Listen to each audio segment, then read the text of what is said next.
क्या आपने कभी ऐसे शब्द सुने हैं जो दिल को छू जाए? ऐसे श्लोक जो केवल संस्कृत में नहीं बल्कि जीवन के हर मोड़ में आपको राह दिखाए। आज हम ला रहे हैं संस्कृत के उन अद्भुत श्लोकों को जो न सिर्फ भाषा की सुंदरता बताते हैं बल्कि जीवन जीने की असली कला भी सिखाते हैं। बचपन में पिता द्वारा किया गया विद्या का धन, मन की वाणी और सरलता, कटु वाणी से बचने की शिक्षा और सच्चे विवेक की पहचान, ये सिर्फ शब्द नहीं, ये जीवन का सार है। So this is VK and आज चुके हैं न्यू वीडियो के साथ वापस। And today we are learning class 10 Sanskrit का चैप्टर जिसका नाम है सूक्त। पिता यच्छति पुत्राय बाले विद्याधनं महत् पिताश्च किं दीपे इत्युक्तिश्च कृतज्ञता। तो इस श्लोक में हमें बताया गया है कि पिता अपने पुत्र को बाल्यकाल यानी बचपन में महान विद्या रूपी धन प्रदान करता है। पिता के द्वारा दिया गया यह धन ही तपस्या आदि से प्राप्त अन्य संपत्तियों से भी श्रेष्ठ माना गया है। वक्रता यथा चित्ते तथा वाची भवेद यदि तदेव महात्मान समत्वमिति तथ्यत। इस श्लोक में हमें बताया गया है कि यदि मन में जैसी निष्कपटता सरलता हो वैसी अगर वाणी में हो तो वही सच्चे महात्मा कहे जाते हैं। ऐसे लोगों का स्वभाव समानता का व्यवहार ही वास्तविक समत्व या संतुलन कहलाता है।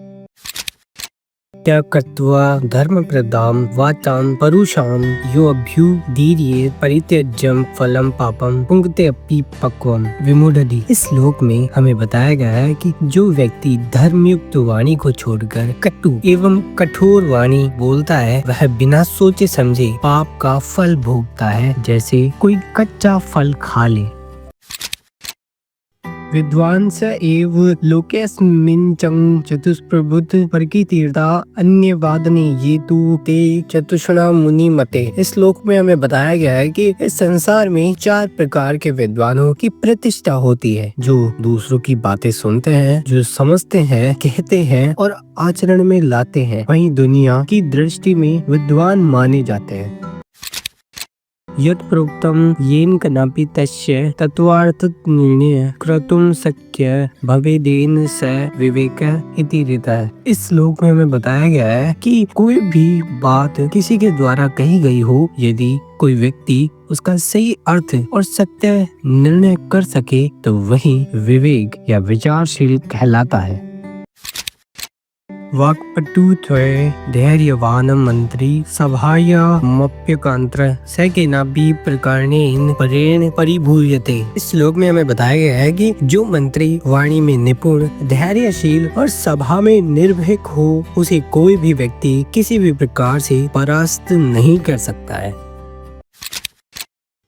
यह इच्छत्यात्मान श्रेय प्रभुतानि सुखानि च न कुर्वीदाहितं कर्म स परिभ्य कदापि च। इस श्लोक में हमें बताया गया है कि जो व्यक्ति अपने लिए श्रेष्ठता, ऐश्वर्य और सुख चाहता है वह कभी भी दूसरों के लिए अहित यानी बुरा कार्य नहीं करता है।